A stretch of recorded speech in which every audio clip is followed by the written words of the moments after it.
Lorsque les bennes arrivent à l'usine, la nature et l'origine des déchets sont contrôlées et enregistrées. Les véhicules franchissent un portique de détection de déchets radioactifs.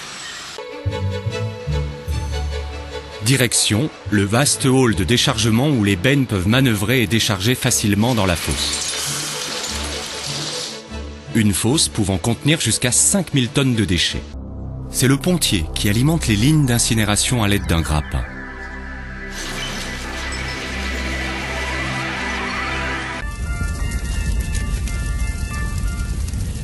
Les deux fours sont équipés de grilles mobiles qui assurent le brassage des déchets et permettent un bon contrôle de la combustion. Ils ont une capacité de 11 tonnes par heure et la température avoisine les 1000 degrés centigrades. La combustion des ordures ménagères produit des fumées qui sont d'abord traitées selon un procédé d'épuration semi-humide. Un système de purification qui se réalise en plusieurs étapes dans ces gigantesques installations. Pour fixer les métaux lourds et traiter les polluants organiques, on injecte du charbon actif dans les fumées avant qu'elles ne passent dans un réacteur. Dans cette enceinte, une turbine pulvérise du lait de chaux en fines gouttelettes pour neutraliser les gaz acides et capter les poussières. Les particules ainsi obtenues se déposent à la base du réacteur.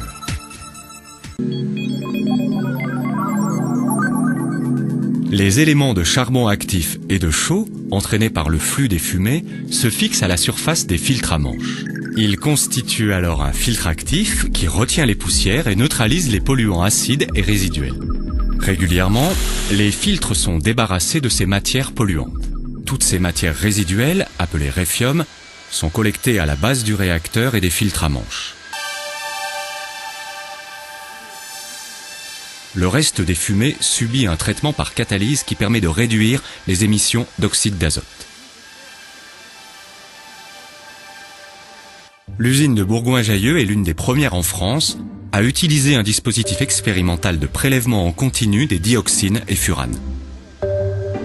Chaque mois, une cartouche d'accumulation est contrôlée par un laboratoire d'analyse agréé. Des analyseurs, implantés sur les cheminées, enregistrent en continu la qualité des rejets atmosphériques.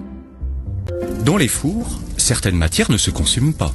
Ces résidus imbrûlés, appelés mâche-fer, sont progressivement refroidis. Débarrassés des métaux ferreux, ils sont recyclés en matériaux de sous-couche routière.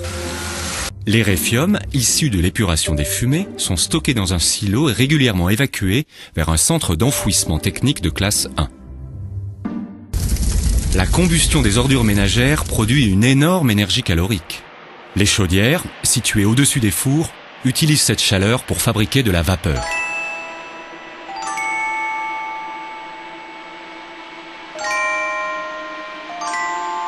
La récupération d'énergie est basée sur l'échange thermique entre les gaz de combustion et l'eau circulant dans les tubes d'acier.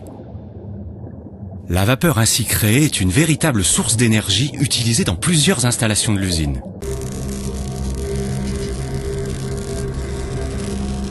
Une partie de la vapeur fait tourner une turbine reliée à un alternateur qui génère plus de 14 MW d'énergie électrique.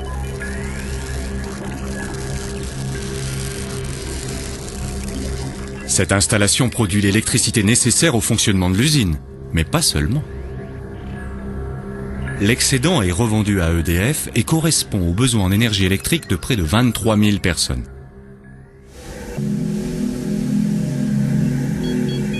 Un système de vapeur haute pression produit de l'eau chaude pour alimenter le chauffage de 1200 logements, ainsi que les besoins d'entreprises voisines. Un autre réseau vapeur alimente une industrie toute proche. En fin de parcours, la vapeur est refroidie dans ces aérocondenseurs. L'eau est réutilisée en circuit fermé dans les chaudières. Des bassins macrophytes épurent par voie biologique les eaux pluviales avant qu'elles ne soient renvoyées au milieu naturel. En créant cette nouvelle usine, le CITOM a eu une préoccupation de transparence et d'excellence. Excellence par un traitement optimum des fumées, par une valorisation de la matière en énergie et par une prise en compte de toutes les eaux des voies de circulation. En résumé, une usine propre, qui tient compte des préoccupations environnementales pour aider à préserver notre avenir.